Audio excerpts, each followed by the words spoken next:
জমতে শুরু করেছে কোরবানির পশুর হাট। বৈরী আবহাওয়া উপেক্ষা করে উপস্থিত হচ্ছেন ক্রেতা বিক্রেতা, তবে দাম বেশি বলছেন ব্যাপারীরা। আরও তথ্য জানাতে খুলনার ডুমুরিয়া খর্নিয়া হাটে আছেন বেল্লাল হোসেন সজল। সরাসরি প্রথমেই যাচ্ছি তার কাছে। চোখে ঈদের আলো আর কৃষকদের হাতে, ব্যাপারীদের হাতে গরুর দড়ি, সব মিলিয়ে বলা যায় যে এই যে আকাশে যে মেঘ বৃষ্টি, সেই বৃষ্টি উপেক্ষা করে কিন্তু খুলনার বিভিন্ন হাটে জমে উঠেছে ঈদের আমেজ এবং বেচাকেনা। আমরা এই মুহূর্তে আছি খুলনার ডুমুরিয়ার যে খর্নিয়া গরুর হাটটি রয়েছে সেখানে আছি, এবং বৃষ্টি পড়ছে, একটু আগে বৃষ্টি শুরু হয়ে গেছে, এবং বৃষ্টি উপেক্ষা করেও কিন্তু আমরা দেখছি যে এখানে যারা ব্যাপারী রয়েছেন তারা কিন্তু গরু যে কেনা বেচা সেটি কিন্তু চালিয়ে যাচ্ছেন।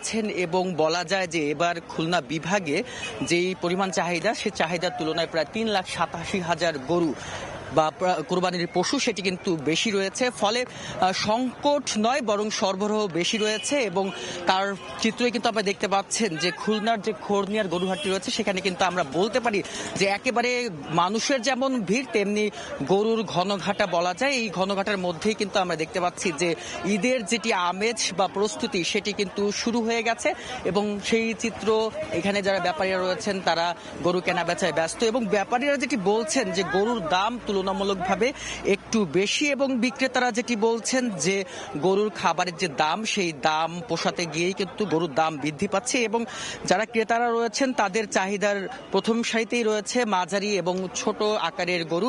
সেই তুলনায় কিন্তু হাটে সেই পরিমাণ গরু বা কোরবানির পশু সেটি উঠেছে, এবং বিক্রেতা বা ক্রেতা বিক্রেতাদের মধ্যে যে আকাশের যে বৈরী আবহাওয়া সেটির কিন্তু প্রভাব পড়েছে। এই বৈরী আবহাওয়ার ফলে আমরা যেটি দেখছি যে হাটে তুলনামূলকভাবে যে ক্রেতা উপস্থিতি সেটি কিন্তু কম, তবে গরু তুলনামূলকভাবে পর্যাপ্ত পরিমাণ গরু রয়েছে, এবং বিক্রেতাদের উপস্থিতি সেটি কিন্তু এখনো ক্রেতাদের যে উপস্থিতি সেটি কিন্তু শুরু হয়নি সেই পরিমাণে। এই খর্নিয়া হাটটি প্রতি বৃহস্পতিবার এখানে বসে, এবং আপনাদের একটু বলে রাখি দক্ষিণ পশ্চিমাঞ্চলের সর্ববৃহৎ যে কুরবানির পশুর হাট সেটি কিন্তু খুলনার জোড়াঘাটে প্রতি বছরই বসে।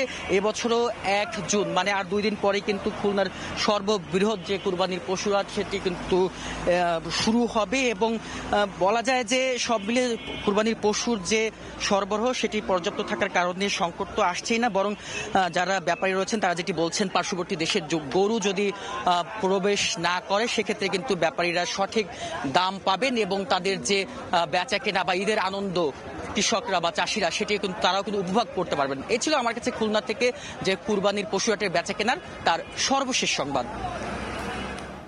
সরাসরি যুক্ত ছিলাম খুলনায়।